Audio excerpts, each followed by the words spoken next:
Как известно, халяву очень любят. До этих проблем не дошло государство. Получается, это краткосрочный проект. Фонд работать пока еще не начал, пока мы не выделили ни один тиин. Вот интересно, что за всю вашу карьеру вы, по сути, никогда не были замешаны в каких-то политических и коррупционных скандалах. Мне повезло. Фонд не может работать с грязными деньгами. Я этим заниматься не собирался. Банк развития Казахстана превратился в личный банк для избранного круга лиц. Если бы была принята та концепция, которую я предлагал, этой критики бы не было.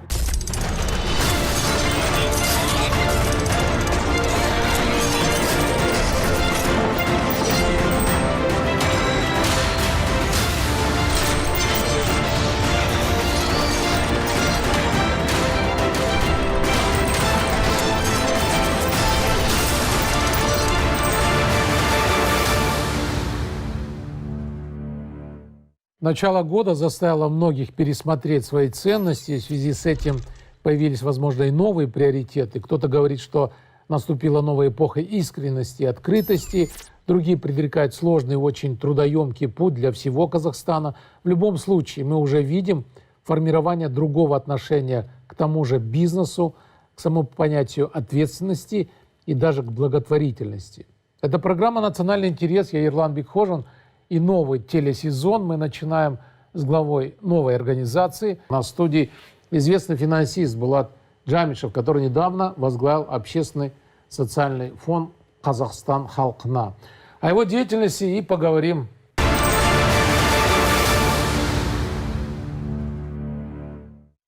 Добрый вечер, Булат Бидахметович. Вот при формировании нового правительства ходили слухи, что вы войдете в его состав, а вы вот возглавили социальный фонд «Казахстан халқына», к которому сегодня приковано прям всеобщее внимание.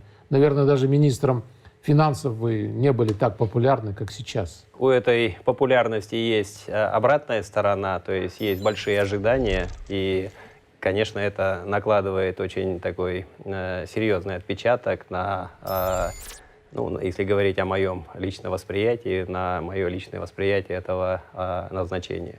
Ну а предложение возглавить этот фонд вам поступило лично от Касым-Жомарт Кемелевича? Я лично с президентом не разговаривал. Я встречался с руководителем администрации президента. Ну, в общем-то, он мне это предложение и передал.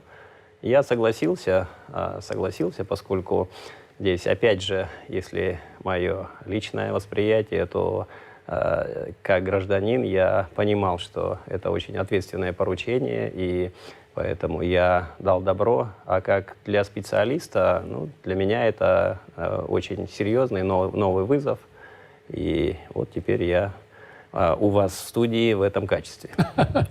Ну, наверняка изначально были четкие приоритеты по деятельности Казахстан халқына. Вот какова ваша ключевая задача и как должна оцениваться эффективность? Общественный фонд «Казахстан халқына» — это благотворительная организация, которая создана, как все знают, по поручению главы государства. И на него возлагается достаточно серьезная миссия. С этой миссией, конечно, еще необходимо будет ее конкретизировать, в этом смысле с ней разбираться, поскольку любая благотворительность — это, ну, скажем так, обнаружение серых зон в деятельности государственных органов, частных организаций, серых зон, которые не закрыты и которые существенным образом влияют на самочувствие общества. И, собственно, вот первые дни работы в этом фонде, ну, собственно, позволяет мне в этом мнении укрепиться.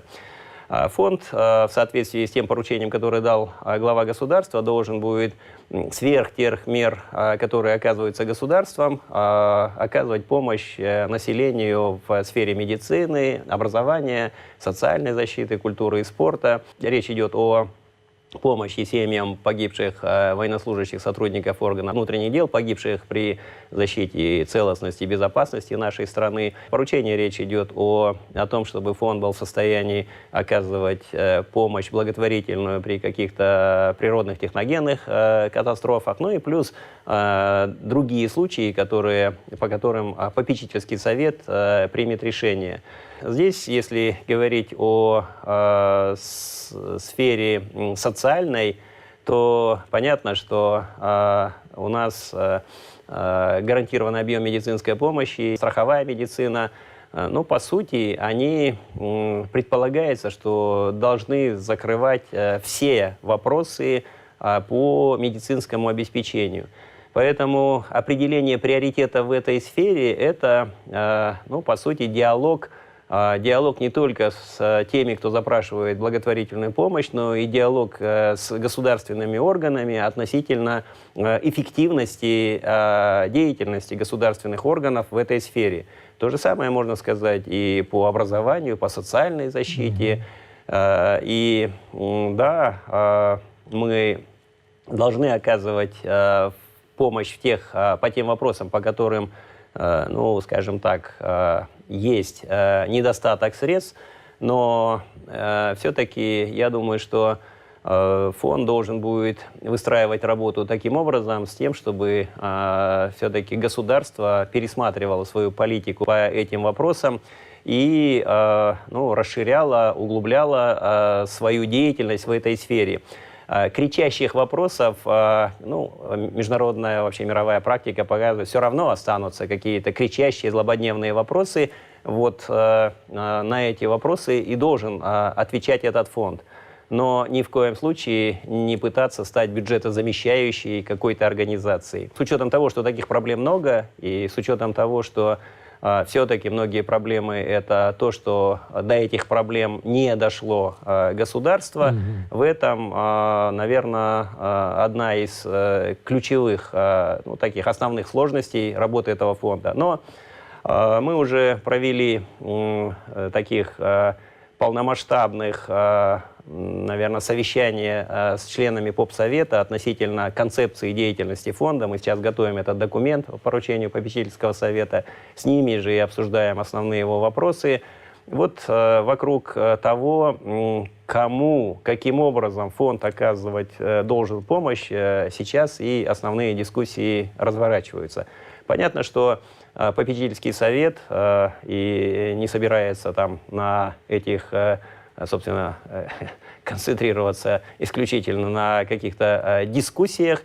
Я полагаю, что на следующей неделе будут утверждены основные документы, которые необходимы для работы фонда, включая его бюджет. И мы уже на этой неделе начинаем смотреть кадры, штат у нас не будет большой, с тем, чтобы мы, ну, начали свою практическую деятельность по тем направлениям, которые нам определены. Получается, фонд где-то будет подстегивать работу госорганов, да, в более эффективной деятельности? Я полагаю, что мы, безусловно, будем сотрудничать со всеми государственными органами, сотрудничать таким образом, чтобы, да, действительно, все-таки основную часть проблемных зон, которые сейчас не закрываются государством, услугами государства, чтобы таких зон становилось меньше. Ну, конечно, всем интересно, как будут распределяться средства, но мне кажется, сейчас важнее понять, как будут строиться взаимоотношения с источниками. Если вы уже говорили, это не налог, значит, речь идет не о стабильном пополнении. Получается, это краткосрочный проект? Или вы рассчитываете, что предприятия будут отправлять деньги на регулярной основе? Предполагается, что все-таки предприятия будут оказывать добровольную помощь фонду на регулярной основе. Ну, знаете, вот мое мнение как экономиста, первое, когда я услышал о создании этого фонда, первый вопрос, конечно, у меня был относительно того, почему не налоговая реформа, почему такое решение было принято. И я очень внимательно просмотрел и послушал выступление главы государства на совещании с представителями бизнеса. Ну, там я услышал ответ на свой вопрос относительно того, что налоговая реформа будет. Все-таки вот этот вопрос, он достаточно много обсуждается в обществе, кто платит, кто должен платить, и регулярно или нерегулярно. Это действительно то, что волнует общественность. И я хочу сказать, что для того, чтобы государство исполняло свои функции, понятно, что у государства должны быть соответствующие источники. И если наша страна, которая, ну, даже президент сравнивал там с Российской Федерацией, да, по сути, похожая структура экономики, ну, у них, конечно, обрабатывающий сектор более развит, чем у нас, и в конце концов у них рынок больше, это имеет значение. Ну, в 10 раз. Да, в 10 раз быть больше, это очень серьезный фактор для того, чтобы какие-то планы по развитию строить.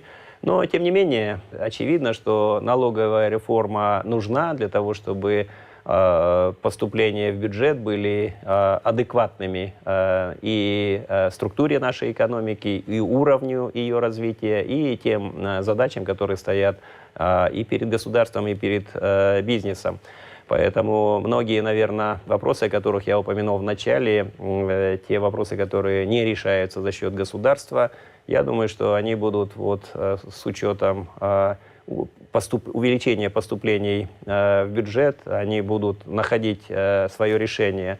Но, тем не менее, все равно остаются те вопросы, которые будут существенно влиять на самочувствие общества и где правомерно не просто там дожидаться результатов каких-то экономических реформов, а помогать нужно сейчас. И я думаю, что вот таким инструментом и видится этот фонд. Собственно, задача и исполнительного аппарата органа, и попечительского совета вот на такие вопросы, вызовы, которые есть, отвечать.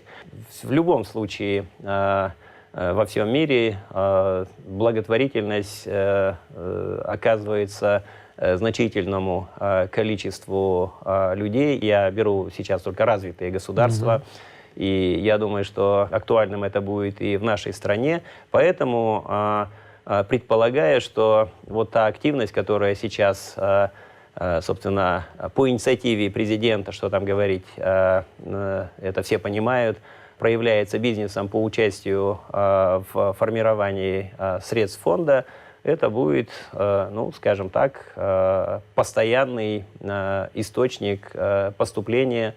Для того, чтобы такие деньги поступали, ну, мало, чтобы были какие-то инициативы со стороны государства. Сам фонд должен будет показывать эффективность использования этих средств, тем, чтобы у бизнеса был интерес финансировать. Бизнес, безусловно, должен быть заинтересован в здоровой социальной ситуации в стране. Поэтому я думаю, что вот с учетом вот такого понимания, думаю, что фонд будет иметь постоянные источники пополнения. Какими они будут по размеру, конечно, это вопрос такой, ну, требует еще анализа. Мы сначала должны посмотреть по текущему году, какими ресурсами мы будем располагать, с тем, чтобы определять политику на будущее. Да. А вы сказали про налоговую реформу. Вы что предполагаете, они будут уменьшаться? Не то, что просто там уменьшаться, увеличиваться. Акценты ну, будут смещены, и если, ну, это мое мнение, поскольку пока еще детально там по налоговой реформе каких-то заявлений правительства и вариантов изменений, дополнений в налоговое законодательство еще не было. Но я так полагаю, что если, исходя уже из своей практики, государство, когда конъюнктура на международных рынках была плохой, оно всегда пыталось каким-то образом помочь горнодобывающим предприятиям там прежде всего. Если же конъюнктура замечательная, каких-то обратных подвижек не происходило, и потом есть целый ряд налогов, которые зависят от конъюнктуры мировых цен, и нужно оценить, насколько они чувствительны к изменениям рыночной конъюнктуры, и, соответственно, насколько они справедливы с экономической точки зрения. Ну, наверное, реформа в этом направлении будет. Ну, мое мнение, что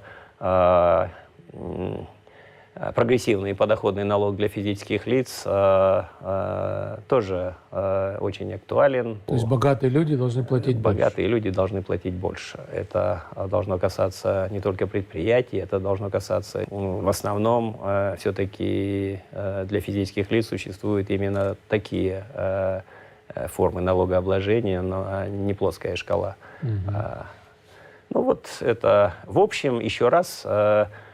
налоговой реформе заявлено, детали ее пока еще не проработаны, я даже так полагаю, не то что не озвучены, они еще в проработке. И я думаю, что это очень важно для нашей экономики, в конце концов, для обеспечения той справедливости, о которой сейчас очень много говорится в обществе. И обсуждается. Да, и обсуждается. Впереди короткая реклама, мы скоро вернемся.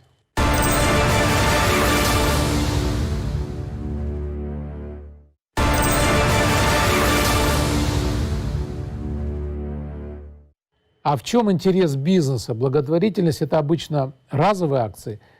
Как стимулировать предпринимателей снова отправлять деньги Казахстан халқына? Рассматриваются ли возможности послабления в виде налогов и других поощрений? Ну, это тоже должно быть предметом обсуждения, я полагаю. То есть политика, которая бы стимулировала такую активную благотворительную деятельность, это тоже предмет для обсуждения, в том числе и в рамках налоговой реформы.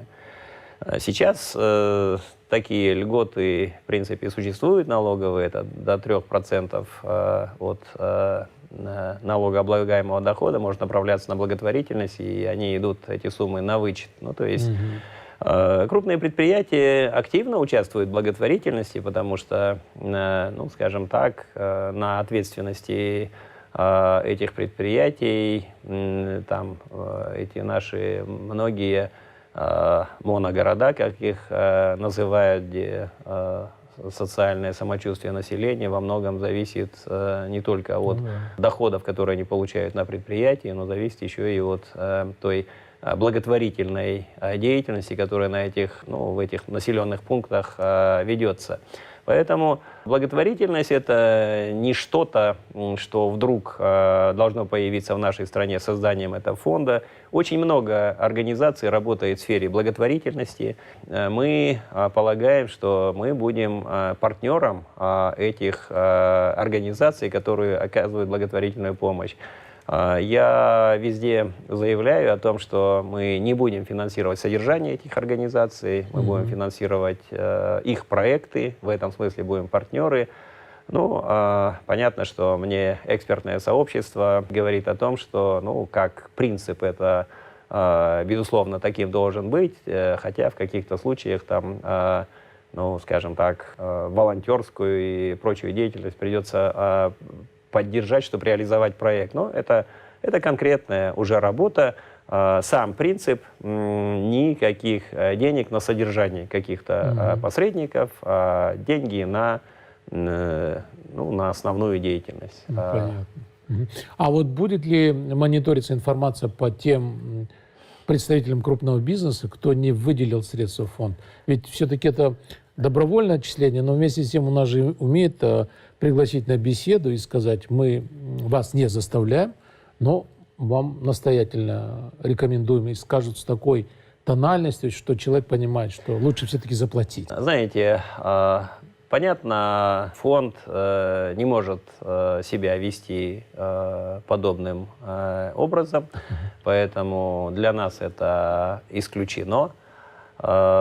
И если же вы имеете в виду правительство, то, ну, я думаю, что такой подход, он вряд ли будет иметь долгосрочный эффект.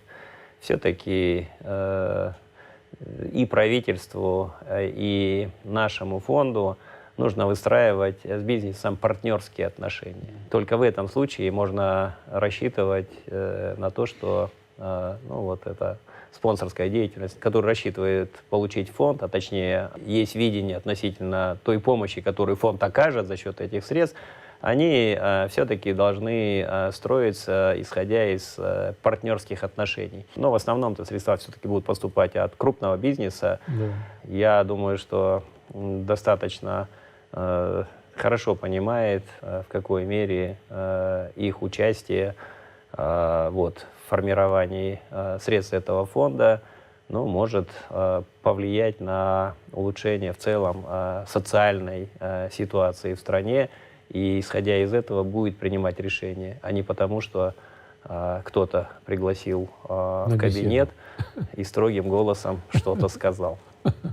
Но вы как-то сказали, что фонд не может работать с грязными деньгами, иначе с таким фондом и с такими предприятиями не свяжется ни одна международная организация. Вот мне интересно понять, выходит, вы будете смотреть на репутацию донора, и если он чем-то замешан, то вы будете отказываться от этой помощи, да? Знаете, это мое заявление, оно больше было ответом на те заявления, которые приходилось слышать, в этой общественной организации я, вынужден, безусловно, смотреть на реакцию того, что делается, поскольку, собственно, репутационные риски для этого фонда — это такие очень серьезные риски, которые могут повлиять на его деятельность, на оценку его деятельности обществом. Поэтому я реагировал на высказывание, что почему платят обычные предприятия, когда должны платить за счет укрытых налогов, что-то в этом роде, то есть вроде бы как должны какие-то вскрывать незаконные источники и пытаться за счет этого финансировать. Моя реакция была на это, что фонд будет формироваться за счет добровольных взносов предприятий, и понятно, что они эти суммы будут ставить на вычеты, то есть это все будет проверяться налоговыми органами, и что ни в коем случае не нужно говорить о том, чтобы фонд формировался за счет... Каких-то конфискованных средств, да? Конфискованные — это, опять же, уже, скажем так, законно определенная юридическая судьба каких-то денег, да? Но речь все-таки не об этих деньгах и не о скрытых и в качестве какой-то амнистии перечисленные средства в фонд. Вот в этом смысле следует понимать мое заявление, что фонд должен формироваться за счет добровольных отчислений законных доходов предприятий. А как вы планируете сотрудничать с международными организациями, которые тоже, не знаю, проявит интерес к вашему фонду? Знаете, сейчас я не скажу, каким образом конкретно и с какими организациями будет выстраиваться работа. Сейчас только определяются общие контуры. Но, безусловно, мы будем работать с международными организациями. Какие-то отдельные предложения на этот счет сейчас звучат, но это требует более детальной проработки. То есть сейчас на данном этапе здесь вопрос остается открытым. Мы отслеживаем настроение людей в социальных сетях и что они пишут по этому поводу. Так вот, очень много критики касается попечительского совета. Что не народ их выбрал, а также вот по учредителям, кто они и будет ли меняться их состав, на основании чего их выбирали? Да, я вижу в печати много дискуссий на эту тему, ну и выскажу свою позицию по этому вопросу. Знаете, если внимательно посмотреть устав, основные полномочия по использованию, прежде всего, средств фонда, по определению направления использования средств фонда, мы передали попечительскому совету. То есть не общему собранию там учредителей, ныне они уже участники, а именно попечительскому совету. Поэтому ключевое это полномочия попечительского совета, ну и, наверное, его состав. Его состав, почему не выносился на всенародное голосование, о чем пишут, я плохо себе представляю, каким образом может быть организовано всенародное голосование, референдум по назначению членов попечительского совета. И я уверен, что кто это предлагает, тоже это плохо или вообще не представляют. Поэтому вопрос если к профессионализму этих людей, да, то о каждом из них можно найти информацию в интернете и посмотреть, чем они занимаются, и, исходя из этого, почему они в этом попечительском совете. Наверное, вот на это следует обратить внимание, в состоянии ли они, эти люди, исполнять свои функции, насколько они профессиональны. Здесь я критики не видел, кстати. Вот почему не всенародное голосование, да. А вот по каждому из членов попечительского совета, что он недостаточно компетентен, непрофессиональный и не сможет выполнять функцию попечительского совета, я критики не видел. И мне кажется, вот это самое главное, потому что следить нужно по результатам. Также, действительно, я в СМИ видел вопросы относительно, вот есть два физических, два юридических лица, учредители. Эта практика не самая лучшая, но, тем не менее, что есть, то есть. Собственно, там целый ряд общественных организаций выразили готовность помочь с быстрым созданием этого фонда, с его учреждением, с тем, чтобы он начал работать. Собственно, мы бы, наверное, при каких-то других вариантах, если бы не был создан фонд, наверное, сейчас без меня вы бы обсуждали с кем-нибудь, почему же президент поручение дал, оно вот до сих пор не выполняется. Поэтому 4 общественные организации, которые работают в сфере благотворительности, выступили инициаторами, стартерами для создания этого фонда. У них в уставе прописали, что другие организации тоже могут быть участниками. И полномочия этих других организаций ничем не будут отличаться от полномочий первоначальных участников. И, собственно, функционал, как я сказал, все-таки основной по распределению средств, он за попечительским советом.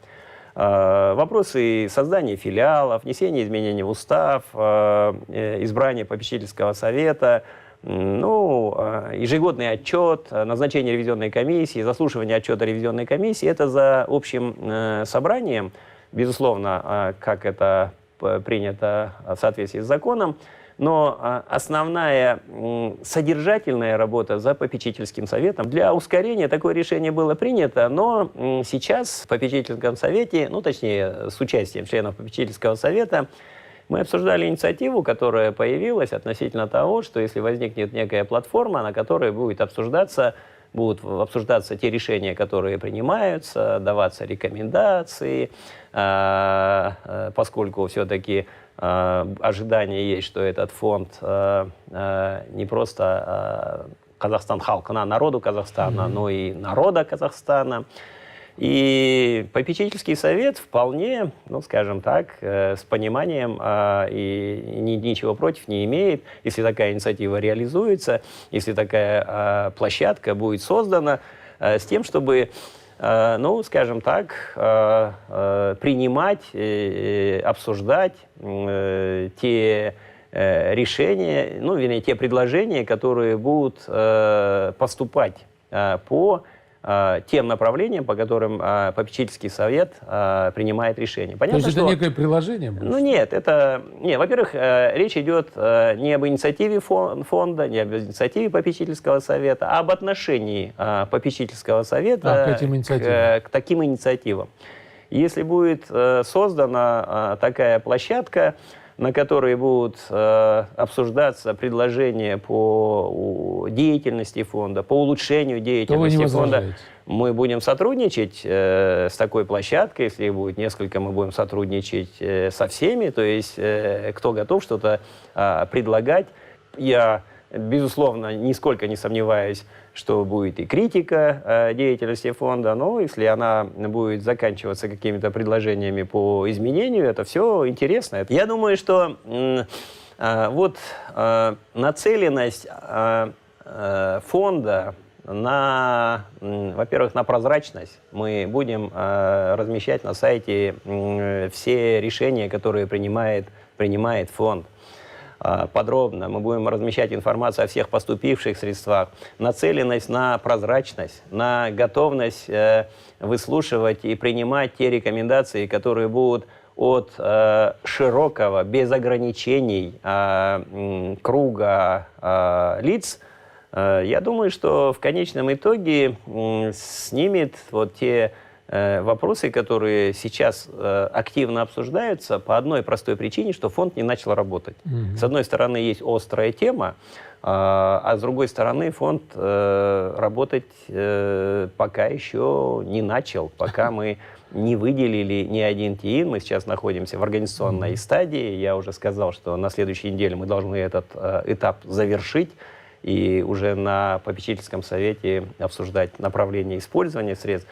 Я думаю, что градус обсуждения перейдет в эту плоскость. И не то, что, скажем, не станет неактуальной вот эта тема, которую мы обсуждаем, но просто станет обсуждаться действительно то, что и следует обсуждать. Кому, как оказывается помощь. Да. А вот два физических лица, их появление среди учредителей. А это, если вообще по закону об общественных организациях могут быть общественные объединения учредителями и физические лица, поскольку они вроде как руководители общественных организаций на самом деле не совсем подпадали под статус этого закона, поэтому они туда вошли как физические лица. На самом деле это руководители общественных организаций, которые активно работают там социальным блоком правительства. То есть здесь такой формальный момент. Первоначально планировалось, что будут 4 юридических лица, общественные организации, но 2 из них зарегистрировались в соответствии с законом уже просто как руководители этих организаций, как физические лица. Состав попечительского совета, это были ваши рекомендации или некое коллективное решение? Знаете, я не член попечительского совета, я исполнительный орган, поэтому там изначально неправильно выстраивать отношения и рекомендовать членов попечительского совета органа, который стоит надо мной, я этим заниматься не собирался, потому что вот хотя бы в этой части, я считал, что это было бы с моей стороны неправильно. Поэтому я принял тот попечительский совет, который был утвержден и который, собственно, меня назначил. Немного рекламы, и мы продолжим наш разговор.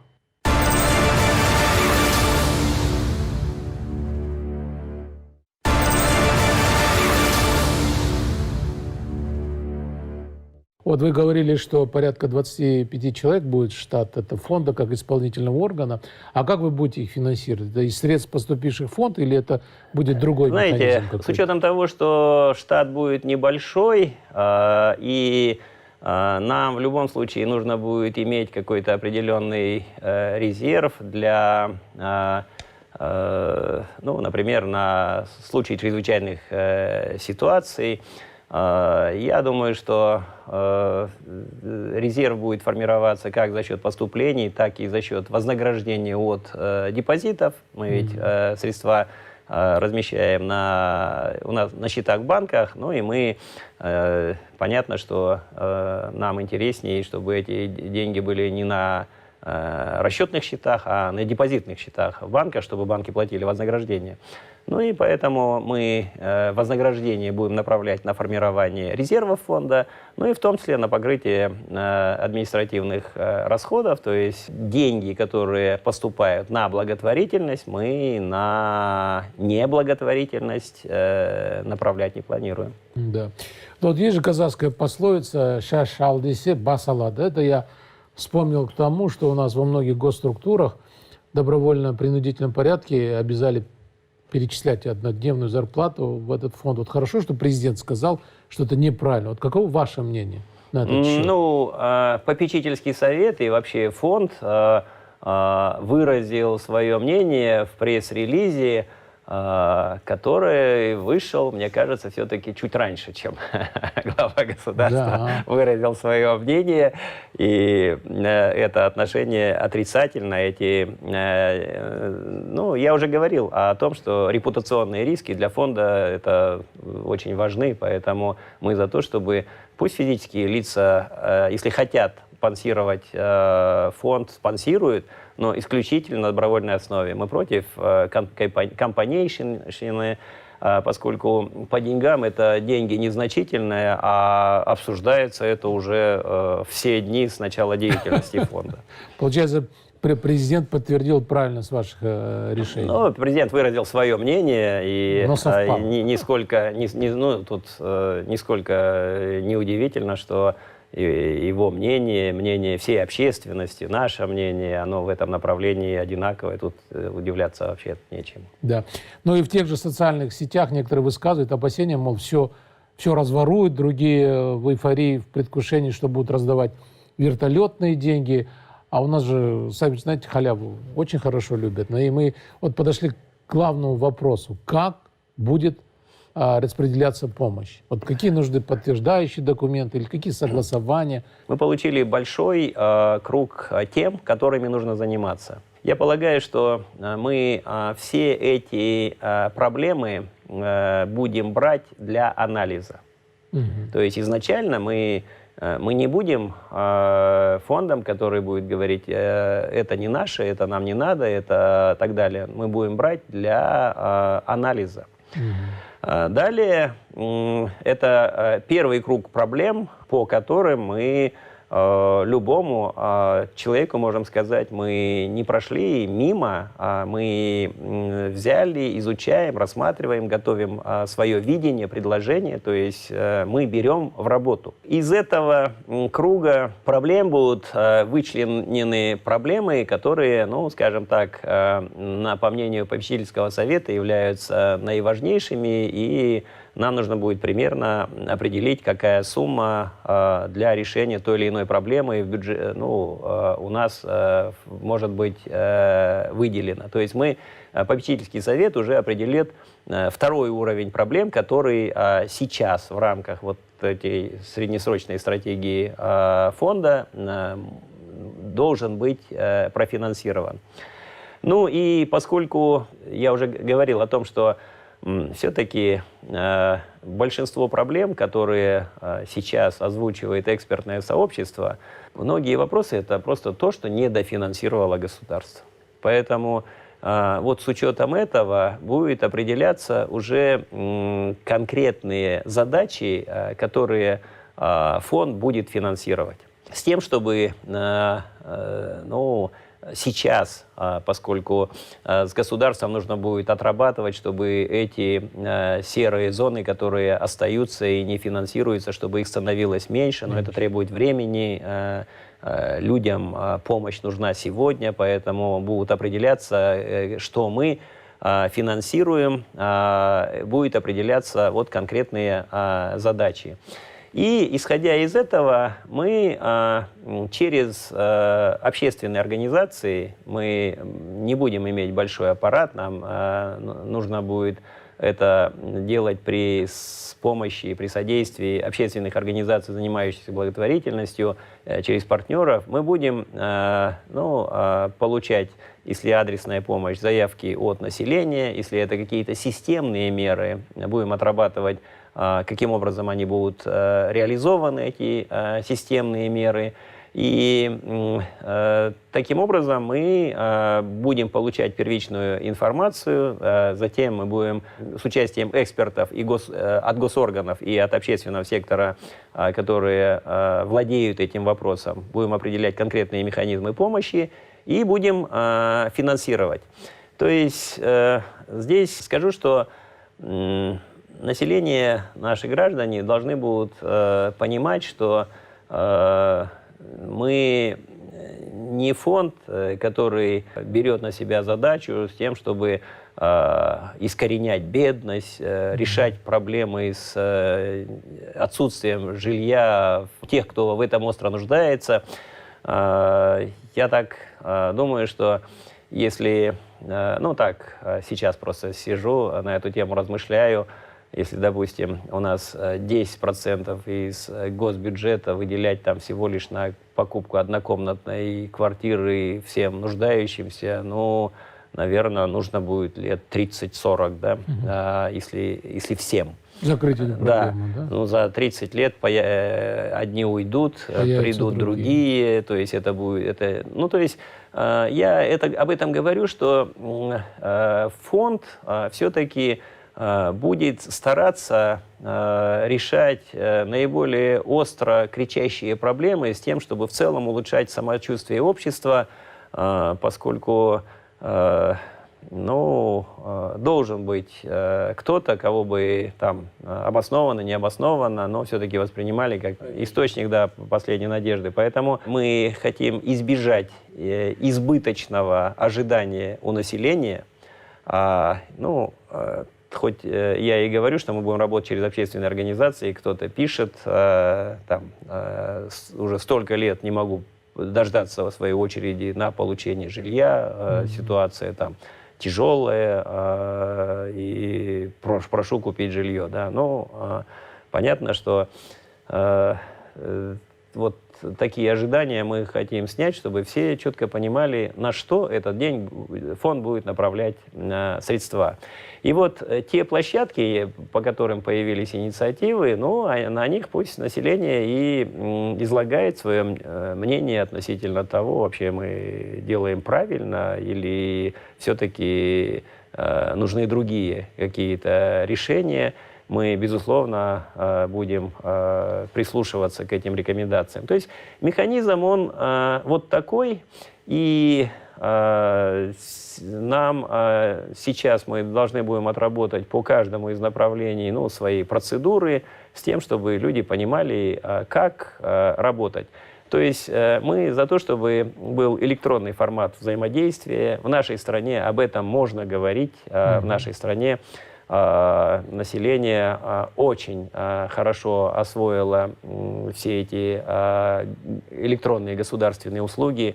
Они показали свою эффективность. Не в каждой стране такое есть, я скажу, даже в развитых странах. Поэтому электронный формат взаимодействия – это будет вот такой основной формат. И, конечно, здесь я тоже слышал критику, что нуждающие, недостаточно образованные, могут не справиться, допустим, с этим вашим требованием. Но мы ведь не даже Минтрудсоцзащиты там свои услуги в электронном формате оказывает. Мы же не организация, которая там каждый день закрывает чьи-то потребности, услуги. Я так полагаю, что наши клиенты — это те, кто уже, так скажем, имеет опыт, да, и многому чему научился. Много чему научился.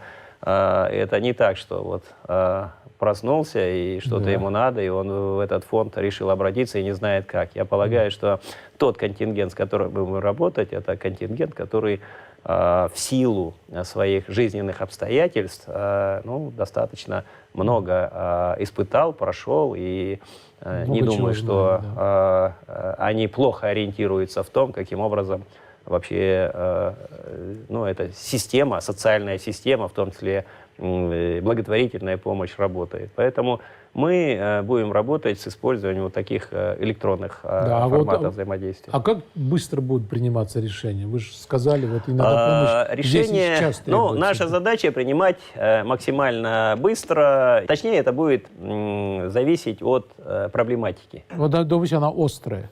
Понимаете, проблематика, она может быть острой, но и достаточно сложной. Сейчас в попечительском совете идут дискуссии относительно детей с редкими заболеваниями. Да? Это точно ответственность государства. Гарантированный объем медицинской помощи предполагает помощь, но в силу целого ряда причин, о которых я сейчас не буду говорить, это все хорошо знают и специалисты, и, собственно, родители таких детей.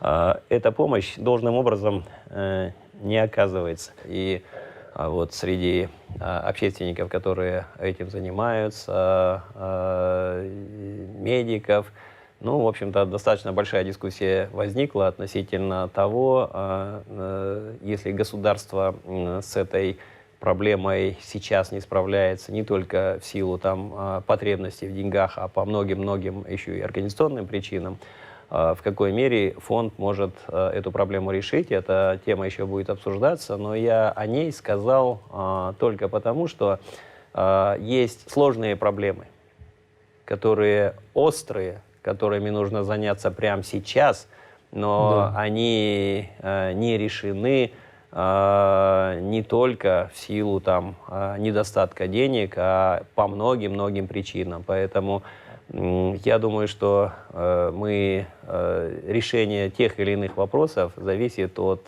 сложности и От конкретной ситуации. Да, конкретной ситуации. Но понятно, что мы во всех случаях будем стараться принимать быстрые решения. И ведь кроме таких сложно, поддающихся даже диагностике случаев, есть еще много направлений, по которым можно двигаться достаточно быстро, и при этом эффект от этих мер будет виден не только тем, кому помогаем, но и всему населению. Да. А вот при рассмотрении заявок на дорогостоящее лечение, особенно детей, будут ли устанавливаться какие-то лимиты по деньгам? Безусловно, мы будем исходить из возможностей фонда. То есть это еще раз, это вопрос, на который просто так теоретически ответить нельзя. Это нужно каждый случай рассматривать в отдельности. И тоже, когда, допустим, 2 дорогостоящие операции, тоже будете обсуждать и по-особому принимать решения? Знаете, вот в нашей стране достаточно сильно продвинулось оснащение медицинских организаций, делают те операции, которые ранее были недоступны и осуществлялись за рубежом за счет специальной бюджетной программы. И мы будем отрабатывать вместе с государством, скажем так, возможность того, чтобы, если какие-то случаи требуют помощи фонда, чтобы лучше, чтобы сюда приглашали специалисты, то есть лучше эту компетенцию развивать в стране, чем пытаться все это делать за рубежом. Собственно, в этом направлении наша медицина и развивалась. У нас именно поэтому сейчас очень много медицинских услуг оказывается в стране, поскольку соответствующая компетенция уже имеется. Да. Как вы тоже сказали, и все об этом говорят, что фонд «Казахстан халқына» все-таки очень бурно обсуждается. Мы тоже провели свой блиц-опрос, что думает об этом фонде казахстанцы. Вот внимание на экран. Во-первых, надо определить целевую группу, то есть для кого она предназначена. То есть это социально незащищенное слои населения в первую очередь. Естественно, чтобы контроль над тратой этих денег осуществляло само гражданское общество. То есть те люди, которые лучше знают состояние различных слоев населения, именно вот категории, которые мало обеспечены, мало защищены, контролирующие люди, чтобы были выбраны объективно, чтобы они пользовались большим доверием простого населения, чтобы им верили. И, естественно, тогда эти деньги будут тратиться и целенаправленно, и справедливо, и будет огромная польза обществу. Скорее всего, лучше будет на малый бизнес для расширения, для помощи малому бизнесу, чтобы он стал ведущим в Казахстане в своих отраслях. В первую очередь сейчас, я считаю, нужно восстанавливать Алмату. В первую очередь нужно помочь семьям погибших, как и военных, так и мирных забастовщиков, которые участвовали просто в митинге. В первую очередь, потому что там и есть погибшие люди, есть которые раненые, есть у которых там квартиры, что ли, сожгли. В первую очередь, я думаю, сейчас, на данный момент, важнее сейчас поднять Алмату и помочь, кто пострадал в этих событиях январских. Но остальное, это, конечно, в первую очередь нужно платить молодежь. Гранты, чтобы они смогли учиться за счет денег государственных, если не могут семьи обеспечить детей образованием платным. Способных детей отправлять, не знаю, в какие-то вузы перспективные за границей. Молодежь, я считаю, сейчас нужно всю ставку ставить на образование молодежи, чтобы не было такого беспорядка. Нужно, чтобы молодежь была грамотная, не поддавалась на такие провокации. Ну, естественно, это сначала все восстановить, то, что разрушили мародеры, так я считаю. И было бы хорошо, если народу списали кредит, все кредиты, какие там есть у народа. Потому что это очень больная тема, у него самого кредиты, и я хожу и там, и сям на нескольких работах, как-то пытаюсь все это раскидать, долги, кредиты именно. И еще было бы хорошо, если молодым семьям что-нибудь с жильем придумали бы сделать. Потому что я сам вот как год женат, у меня сейчас тяжело. Я снимаю квартиру, у меня и ни на квартиру не хватает, и на кредиты не хватает. Постоянно 0 в 0. Вот, это так. Хотелось бы, чтобы помогали детскому дому, повысили стипендию студентам, помогали мы для молодежи, стартап и дом престарелых. На заметку возьмете? Не все. Но видите, разброс какой. Да, достаточно разброс очень большой. большой. Да. Ну вот международная правозащитная организация Human Rights Watch представлена в 2020 году. В отчете отмечалось, что пандемия привела к усугублению неравенства в Казахстане, поэтому одной из центральных тем государственной политики сегодня стала поддержка многодетных и малоимущих семей. Но согласитесь, между социальной помощью и социальным иждивенчеством грань очень такая тонкая. В своем послании президент страны также отметил, что некоторые граждане используют социальные программы в личных целях. Более того, люди превратили это в некий бизнес. Вот как этого избежать при распределении помощи из фонда? Какие механизмы будут разработаны? Это очень сложный вопрос. Во-первых, я уже говорил о том, что за счет средств фонда, ну пусть даже все 100 миллиардов, на которые мы рассчитываем, там, да, в первую очередь поступят. Помочь искоренить бедность в стране за счет этих денег невозможно.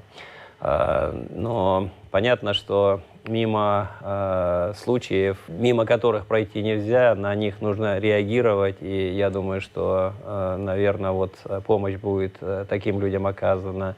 Механизм, который может использоваться, не нужно ничего придумывать, нужно будет обратиться к опыту наших общественных благотворительных организаций, которые в этом направлении работали. Я знаю опыт, когда в таких семьях помогали, скажем, не деньгами, а продуктами, то есть выдавали сертификаты, талоны какой-либо торговой сети, и уже торговая сеть получала деньги, а за счет этих денег выдавала соответствующие продуктовые наборы с тем, чтобы они, скажем так, целевым образом были использованы. Поэтому вот благотворительность – это такая сфера, где стандартные подходы, вот будет вот в этом случае так, так, так, в этом случае так, стандартные подходы использовать сложно.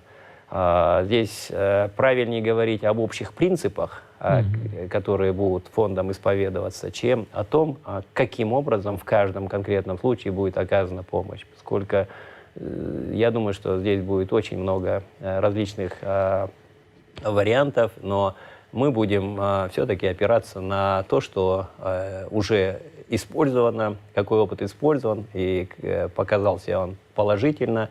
Еще раз хочу сказать, что благотворительность в нашей стране начинается не с созданием нашего фонда. Благотворительность – это та деятельность, которая в нашей стране активно реализуется, оказывается, и мы будем партнерить с теми организациями, которые наиболее эффективно такую помощь оказывают. Ну, теперь вопрос от наших информационных партнеров еженедельной газеты «Аргументы и факты». Фонд, который вы возглавили, же кое-кто окрестил фондом национальной надежды. И скорее не надежды на то, что он поправит кому-то его материальное положение, а как структура, которая призвана вернуть доверие людей к власти. Как вы полагаете, имеется ли в таких предположениях какой-то смысл? Ну, это очень, конечно, сильное заявление, оно продиктовано политической, социально-экономической ситуацией в нашей стране.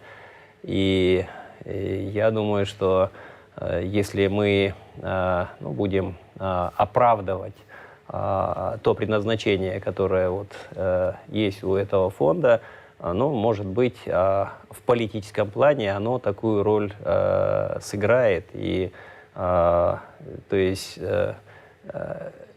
практика работы фонда покажет, так это или не так. Я надеюсь, что хотя бы частично вот такой политический посыл все-таки будет реализован. Я надеюсь, мы будем стараться. Впереди короткая реклама, мы скоро вернемся.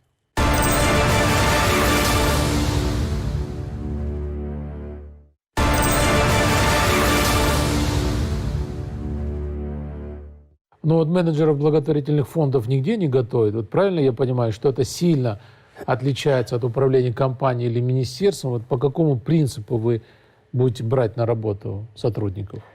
Мы сейчас уже смотрим людей на основной блок, который будет, собственно, заниматься приемом заявок и реализацией проектов в сфере благотворительности. Конечно, мы будем стараться брать людей уже с соответствующим опытом. То есть у нас не организация, где в силу и актуальности тех задач, которыми мы должны заниматься, и в силу малого численного состава, куда мы будем приглашать стажеров учиться, и мы будем брать людей, которые себя показали на этом поприще и готовы работать дальше уже в составе фонда. Вот интересно, что за всю вашу карьеру вы, по сути, никогда не были замешаны в каких-то политических и коррупционных скандалах. Это вам просто повезло или результат каких-то вашей принципиальности или моральных норм? Знаете, несколько двояко ваш вопрос звучит. Я думаю, что если говорить, в чем мне повезло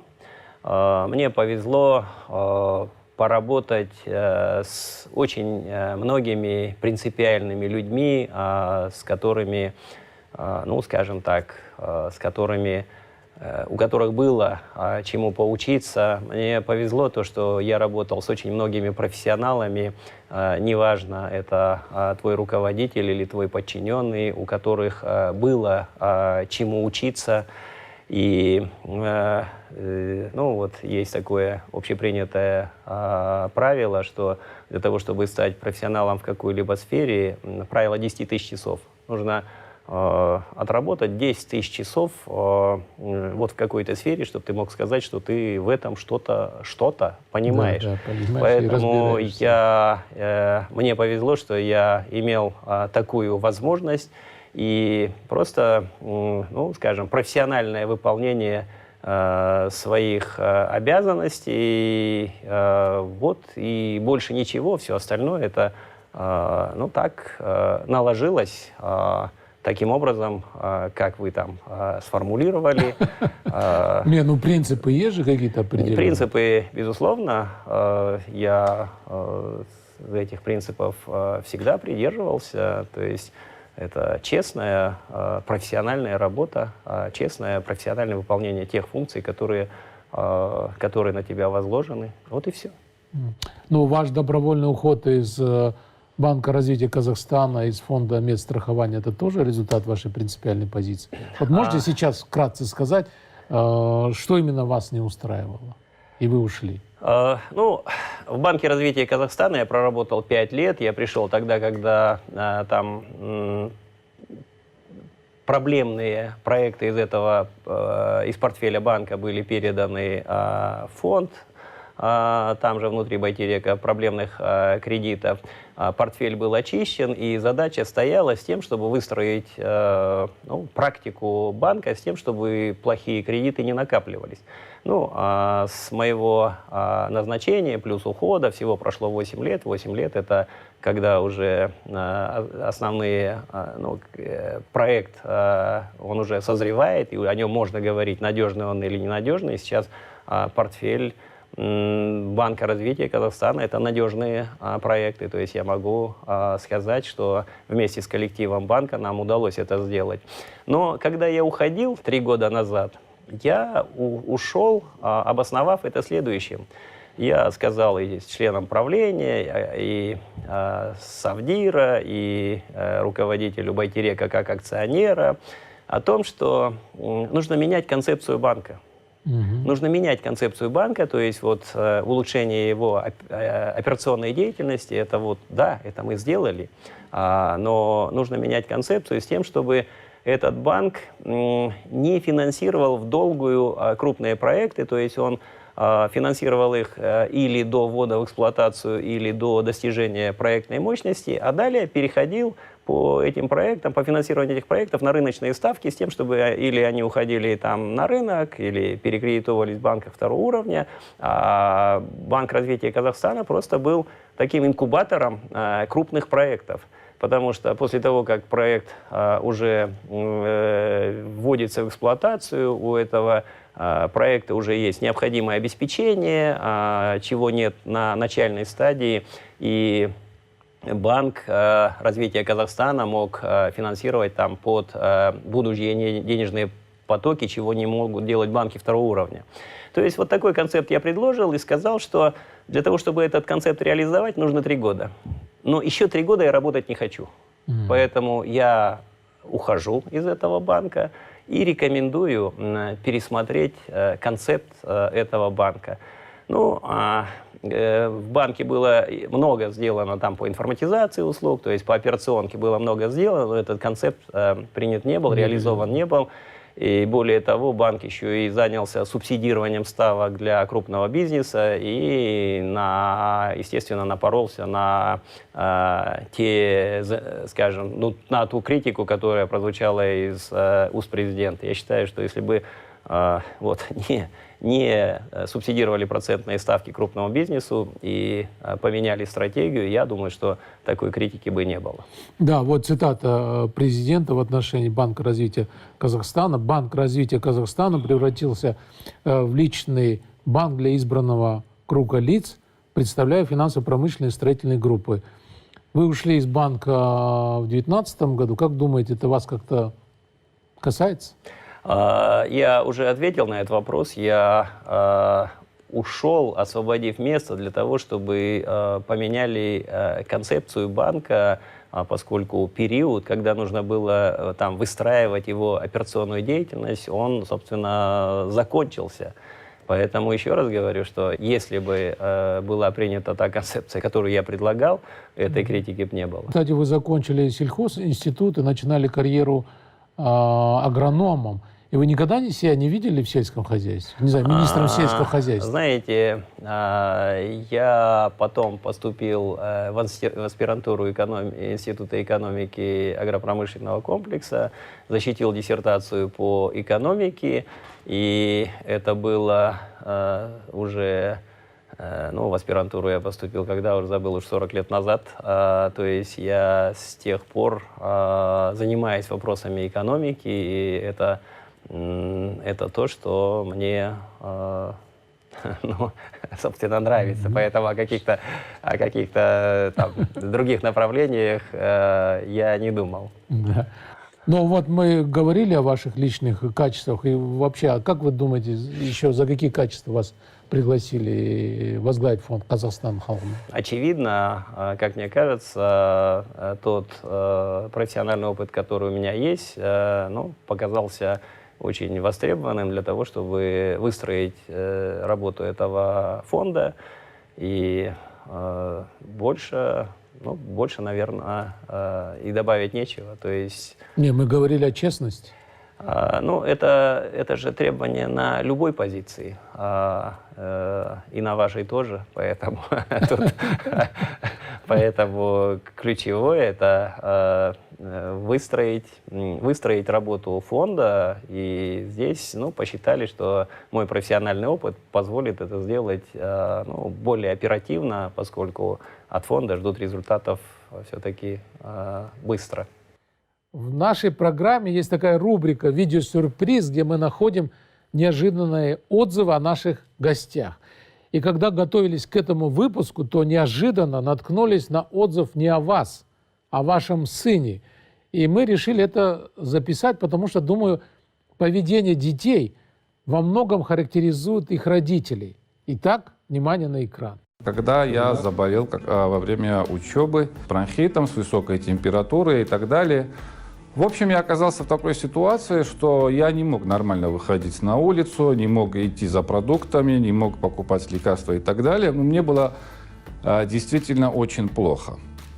И тут появляется Даулет, человек, с которым я познакомился буквально за 1,5 месяца до этого. И он показал совершенно такую редчайшую заботу человеческую, которую я видел в своей жизни и до этого, и после. Пошел он в аптеку, накупил всякие там лекарства, которые отпускались без рецепта за свой счет, приносил продукты и так далее. В общем, всю эту неделю, когда я довольно сильно болел, Даулет присматривал за мной. Вы слышали эту историю или для вас это сюрприз? Нет, ну про болезнь Анзора я не слышал, я просто знаю, что они друзья. У меня дети не очень многословные. Да? Но ничего не удивило. Это же нормальная же реакция. Да. Чему тут удивляться, нормальная реакция. Абсолютно, это здорово. Нормальный А в воспитании ваших детей больше принимали участие вы или ваша супруга? Наверное, супруга все-таки. Сейчас мы прервемся на рекламу, оставайтесь с нами.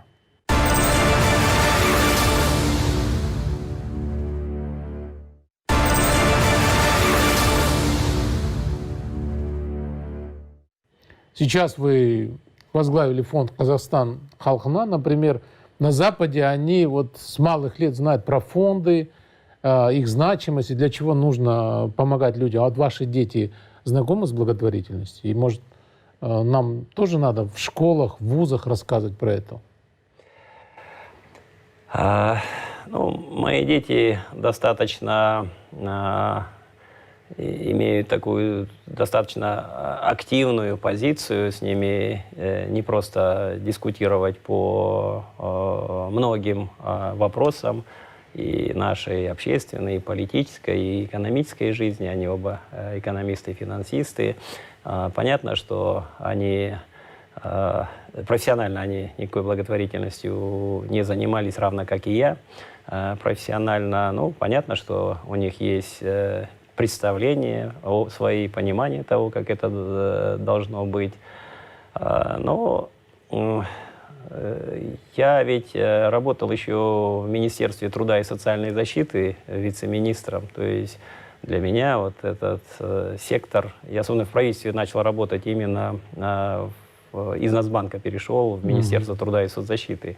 В правительственных структурах я начал работать именно в этом секторе. Поэтому для меня этот сектор, деталей и нюансов много, с которыми надо знакомиться, но в целом, конечно, вот ощущение того, что я попал в какую-то сферу мне незнакомую, у меня нет. Я просто продолжаю с другой стороны, там, на другой позиции, но ту работу, которую я уже, опыт по которой я уже имел в Министерстве труда и социальной защиты. Ну а как вы думаете, вот культуру благотворительности надо внедрять с малых лет? Ну, в школах, в вузах? Я думаю, что это было бы очень полезно в воспитательных целях. Ну, раз вы вспомнили о моих детях, я уж тут два слова скажу о своей внучке. Когда мы были в отпуске за рубежом, она увидела бездомную женщину, которая со всем своим скарбом там, с детской коляской, все это в скарбе. А внучке было всего лишь, она в 1 классе училась, и она очень долго спрашивала, ее так это задело, почему тетя оказалась в такой жизненной ситуации, она плохо училась, не слушалась маму или что-то еще. Детские вопросы. Да, детские вопросы, но ее это затронуло до глубины души, поэтому вот понимание того, что такие жизненные ситуации могут быть и как себя вести, я об этом хотел сказать. Это важно для воспитания подрастающего поколения. Да. А сыновья с вами в марафонах участвуют? Мы же часто видим на разных забегах. И когда вы вообще начали бегать? И что вам это дает? Что заставляет? Я вообще, когда в 98 году переехал в Астану, поскольку я с утра до вечера был на работе и допоздна, то пробежки там в 6 утра, с 6 до 7, для меня это просто были жизненно необходимы. Мне тогда было там 40 лет, и понятно, что по мере того, как росла протяженность набережной, увеличивались мои пробежки, поэтому, скажем так, причиной того, что я начал бегать марафоны, наверное, стало то, что набережная стала очень, очень длинная. Не, но у детей, у сыновей увлеклись? Младший бегал полумарафон, и он также любит вело, как и я, и бег любит. И, старший нет, он бегать не любит. Ну, а на велосипедах вы же тоже гоняетесь? Сколько километров? Скажем так, в хорошей компании, там, если они не слишком сильно гонят, где-то 100 километров, это так, приятно проехать. С ветерком, да? Да. А вот для чего написали свою книгу «Госслужба. Короткие истории длиной в жизнь»? Когда вы ее презентовали, то вам была интересна реакция аудитории. Вот прошло больше года. Какую обратную связь вы получили? Да, эту книгу я написал как раз, когда началась пандемия, поскольку что-то первый опыт борьбы с пандемией, он предполагал достаточно жесткие требования. Не выйти нельзя было, никуда не пойти. И, собственно, супруга предложила, чем там мается, не знаю, чем себя занять, предложила написать книгу. Я сел, за 2 месяца ее там написал от корки до корки. Это не автобиография, это такие короткие эссе на автобиографичные темы. Это не экономическая книга, не по экономике, не автобиография в чистом виде, а просто короткие эссе, вот так же, как мы с вами сидим, разговариваем на там, заданную тему. Также я попытался изложить какие-то истории, которые были тоже на какие-то отдельные темы. Реакция хорошая была? Реакция, да, тираж был маленький, поэтому было много людей, которые просили им дать или электронный вариант выпустить. Ну, я не стал этого делать. Для меня через какое-то время это уже стал такой пройденный этап. И поэтому это, скажем так, это всего лишь, не знаю даже, я не скажу, что это проба пера, поскольку больше я не писал. Не скажу, что это способ самовыражения, потому что я книгу написал там за 2 месяца и, в общем-то, больше к ней не возвращался. Да, но за 2 месяца очень такой рекордный срок. Видимо, много у вас хороших историй. Но вполне возможно, со временем напишите истории про фонд. Ну, сначала эта история должна состояться, прежде чем об этом говорить. Да, правильно. Ну вот книги, марафоны, велоспорт. А чем еще увлекаетесь? И как думаете, снова назначение придется с каким-то вот, от какого-либо хобби отказаться? Ну, время придется, конечно, поджать. Но я вообще из своего жизненного опыта заметил, чем меньше у тебя времени, тем больше ты успеваешь. То есть ты планируешь время не так, что это сегодня, это завтра, а ты планируешь более жестче. Да, по минутам. И я ни в коем случае не собираюсь расставаться со своим хобби спорт. Для этого есть хорошее время с 6 до 7 утра, и я за час я могу там на велосипеде километров 30 проехать. Я могу пробежать 10 километров. В общем, я много что могу за 1 час с утра успеть. Ну и плюс у меня хобби — это чтение книг. Вот 2 хобби. И тому, и другому я думаю, что... Всегда найдете время. Всегда найду время. Ну, отлично. Ну и в завершении нашей беседы традиционный блиц-опрос. На автомобиле или на самолетах? Ну, в нашей стране дальние, понятно, поездки — это всегда самолет. Да. Юмор или музыка? Юмор. Уверенность или искренность? Уверенность. Баурсаки или круассаны? Баурсаки. Мораль или интеллект? Мораль. Сабит Муканов или Сакен Сейфуллин? Сейфуллин. Живопись или опера? Живопись. Вода или огонь? Вода.